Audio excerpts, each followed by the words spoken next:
few good books. Honestly, that's really what I loved about this book. This is my favorite little series, and this is a 5-star graphic novel.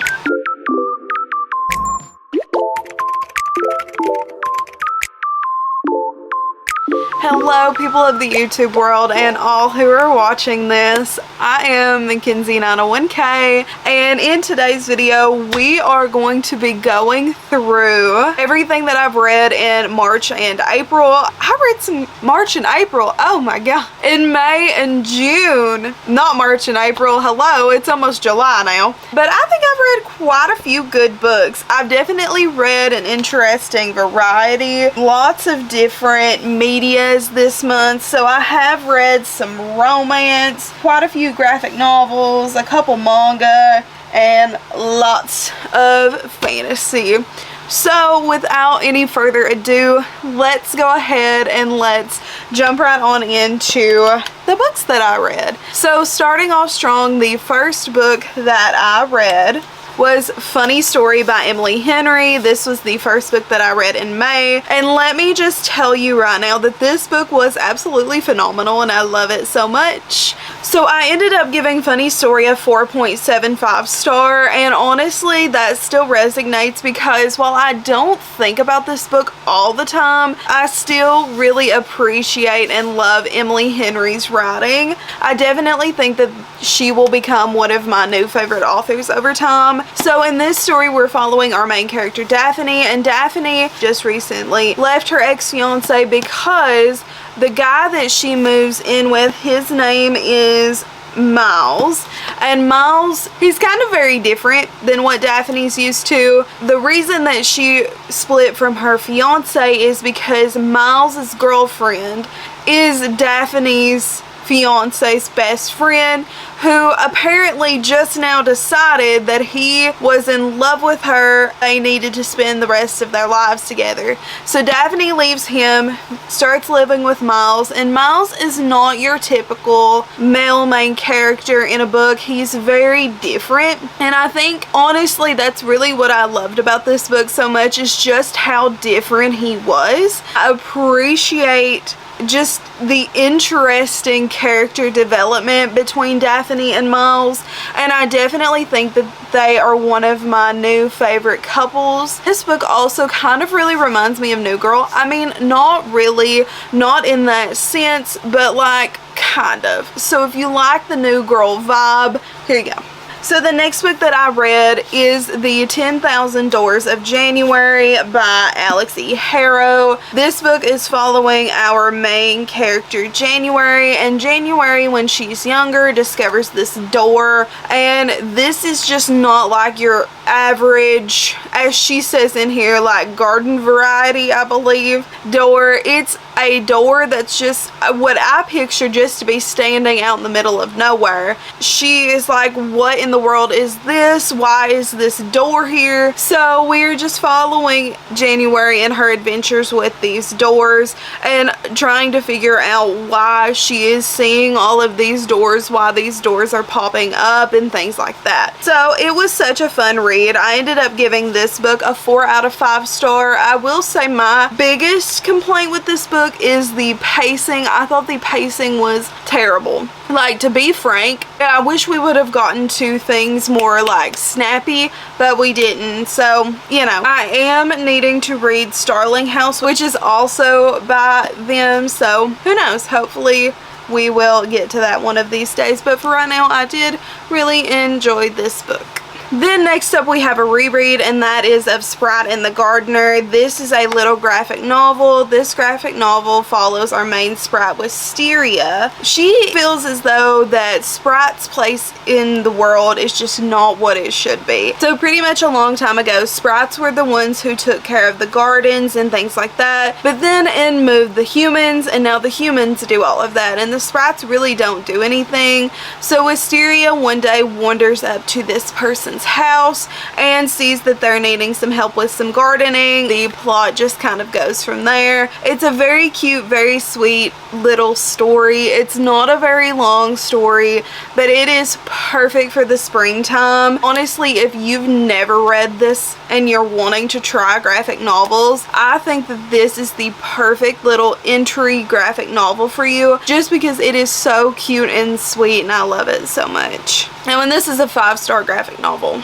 we love her around here. Then next we have Lore of the Wilds. This was a book, actually I was reading this, The 10,000 Doors of January and The Sprite and the Gardener, for a readathon that Katie had hosted. I didn't love this. I did really give a lot of complaints about this in that video, so if you want like my full thoughts on these 3 books, those are in that video. But this book is following our main character Lore, and Lore pretty much lives in this town. She works in this little bookshop. One day these Fae come through and they buy books from her bookshop, and they see some books that are translated from the language that the Fae speak to the language that the humans speak. So they decide, after a disaster occurs, they want Lore to come and work at the castle in exchange for helping her little community build back up again after this disaster. So she does, and she goes and works library, and then some interesting things start happening to her. You just kind of go on the story of like Lore trying to find herself. It's a very interesting story. It has a very interesting premise. I will say that the execution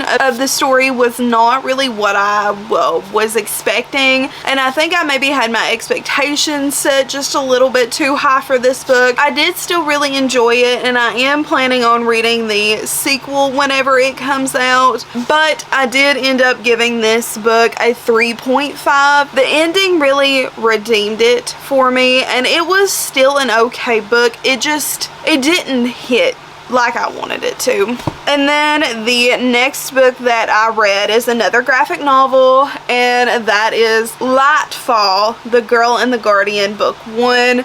This book is following our main character, Bee. She has a grandfather. His name is the Pig Wizard, and one day while Bee is out getting some things for the Pig Wizard, her grandfather, she stumbles into Cad, and Cad's like, hey, I think that your grandfather can help me find my people, and his people are the Guardians. So they go back and they see that her grandfather is nowhere to be found. Also, I believe got some like mental issues. He's a little bit older, and Bee's worried that he's going to get too far away from home and not know how to get back. So Cad and Bee decide to go on a quest to save her grandfather, pretty much. And this book was just so precious and perfect, and I honestly loved every single second of it. It was a 4.75 star graphic novel, almost a 5-star, not quite though, and I really don't have any complaints about this book other than it really just didn't give me the 5-star feeling. But the art style in here, let me just show you, like, it is such a gorgeous book. I'm excited to continue this series. I'm definitely planning on reading some more of this in the coming months,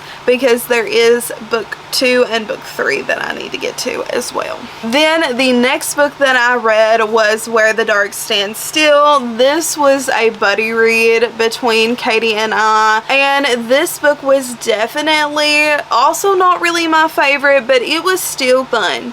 I will say it was still fun. It was still a good time. It just wasn't hitting like I wanted it to.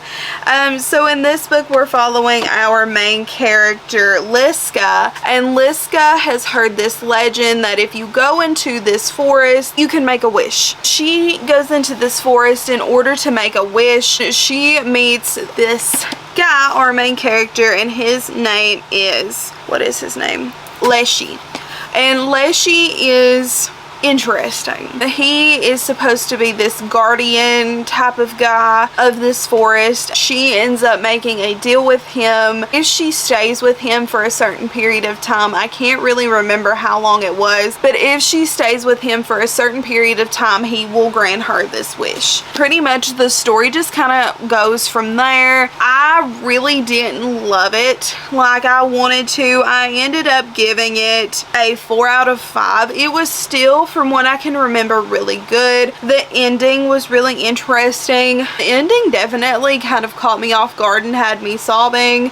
I'm not gonna lie. It did invoke a few tears from me, so it was okay. It wasn't my favorite. I read it because it was supposed to give Howl's Moving Castle, and it definitely gave the Howl and Sophie vibes. Not really the same thing. To me, I would say this would be a very much more like darker, almost gothic, but not really. Just like a darker undertone than Howl's Moving Castle. And then the next book that I read was a manga, and it was Witch Hat Atelier Volume 1. This is slowly becoming one of my favorite manga series. I'm currently on the middle of the 3rd graphic novel, and I am loving it. I think that it is such a fun little series so far. So we are following our main character Coco, and Coco one day discovers how magic works, and in this world humans and other people are not supposed to know how magic works.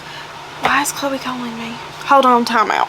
Okay, hello, we're back. Sorry, I had an interruption. My friend is now coming over, so gotta pick it up. Coco pretty much curses her mother. Master Quidfree decides to take Coco under his wing in order to help her learn how to use magic properly so they can fix her mother.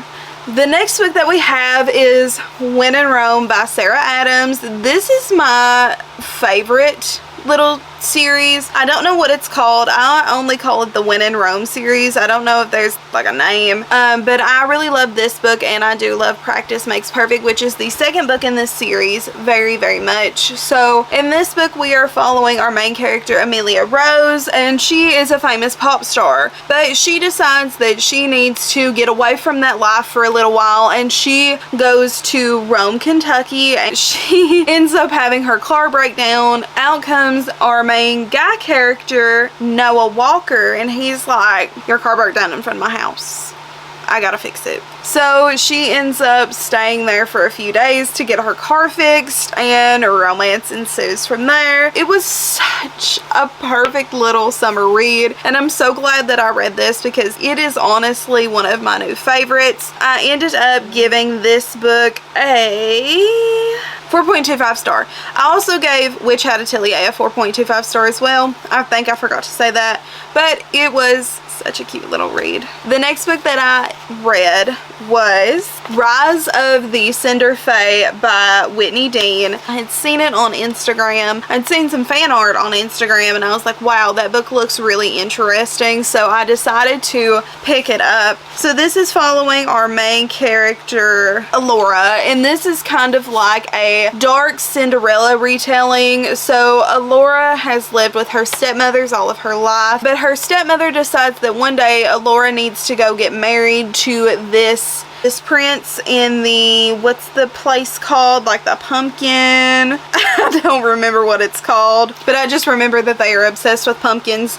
And she goes and she's like, okay, I need to marry this guy. I'm gonna hate this guy forever, but I gotta marry him. And that's kind of the trope that takes place. It is a marriage of convenience. Things go down. I really like this book up until about the end, because this book goes from being like really good, really interesting, to literally just spice happening pretty consistently.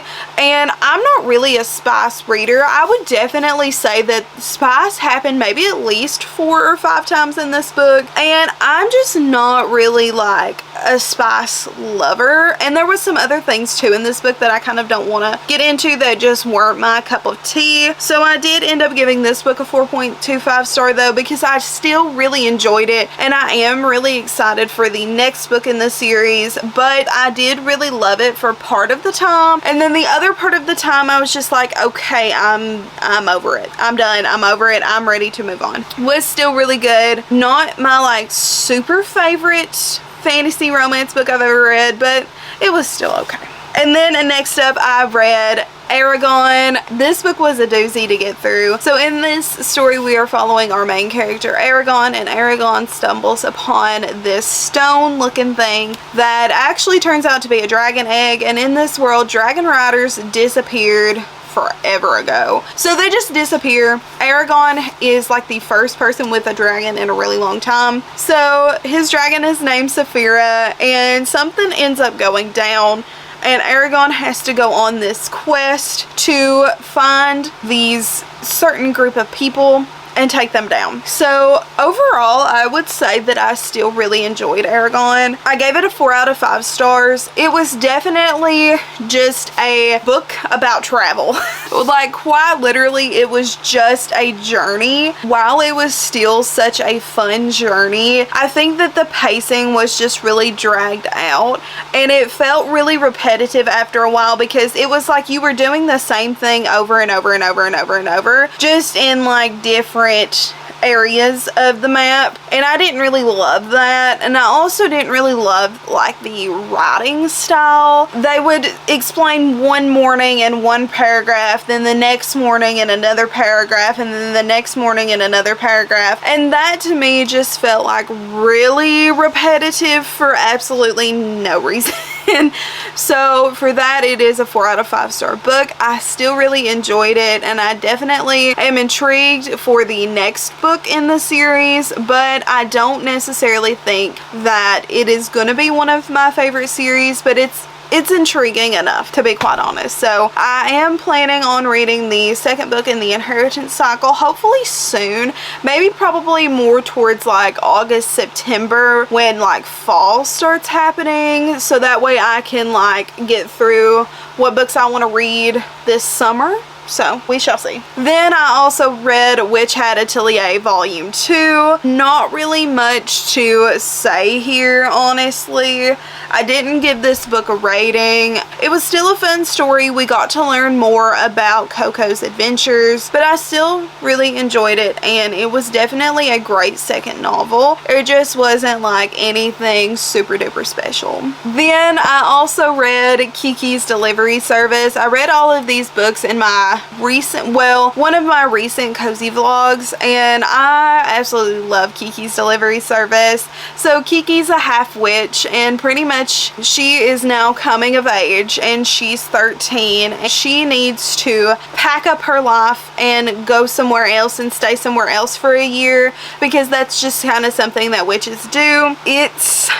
It's just so cute. So she gets to this little place, she opens up this little like delivery service, and she has this cat named Gigi as well. It's just such a wholesome coming of age story. If you all don't know, I have said this quite a few times, but I will probably be saying it quite a few more. I am obsessed with Kiki's Delivery Service. It is my favorite Ghibli movie of all time, and I do love Kiki so much. Then the next book was kind of a wild card almost, but that is Spark of the Everflame. So I had seen Olivia Reads a Latte talk about this book, and I think she gave it 5 stars. If I'm not mistaken, she gave it 5 stars. I could be mistaken, but like, she spoke volumes about this book. I was just really intrigued ever since, because I've been seeing it popping up on my TikTok, and I've just been really intrigued, and it honestly didn't disappoint. I had a really fun time with this book. So this book, we're following our main character Diem, and Diem has always been different. In this world, there are mortals and there are descended.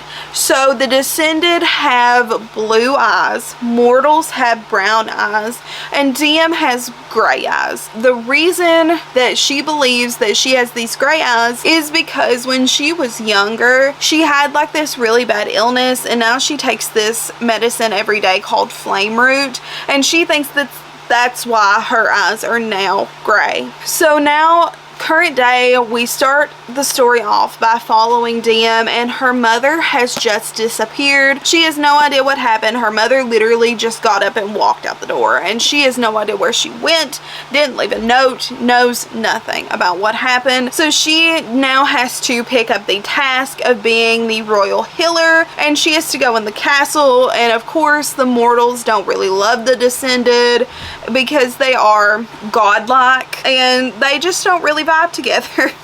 So that's pretty much what the story is about. Overall, my thoughts on this book is I loved it. It didn't give me a 5-star feeling, but it was such a fun story. So I did end up giving it 4.25. I don't regret my decisions. I still think it's a pretty good book series, and it is something not really different, but it's a fantasy romance series that I can actually really dive into, and I've been missing that in my life for quite a bit now. So I am happy to report that I did read this book, and I also read the second book in the series, and I'm gonna look up the name because I'm not really sure what it is. So the second book is called Glow of the Everflame. That is what I have most recently read, and I am also still enjoying that book as well. It was honestly probably right up there with Spark. I will say that the main complaint I had about Glow is that it felt very like it dragged a little bit. It felt like it really took up until about 50% of the book to get into what the book was actually about. But we did get more Luther content. Luther is my new favorite male main character. I love him. He's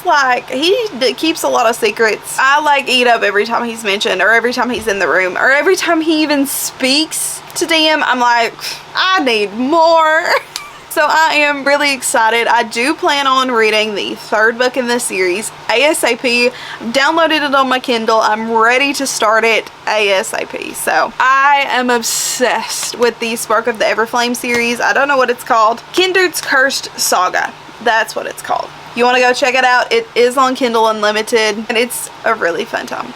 With that being said, that is all the books in today's video. I do want to mention that currently I am reading Wildfire. We will see if I get it finished before the month is over, but that is my current read. So that is the only book that I'm still, I guess, technically reading in May that I haven't fully finished, but I am still very excited for that book as well. So that's it though. Thank you guys for watching this video. Comment down below some of your recent reads. Tell me if you guys have had some amazing, maybe potentially 5-star reads, or if you've had some flops. I also would love to hear about the flops. Don't forget to give this video a big thumbs up if you enjoyed it. Helps out the channel, makes my heart smile. You know how it be around here. Also, be sure to tap that subscribe button.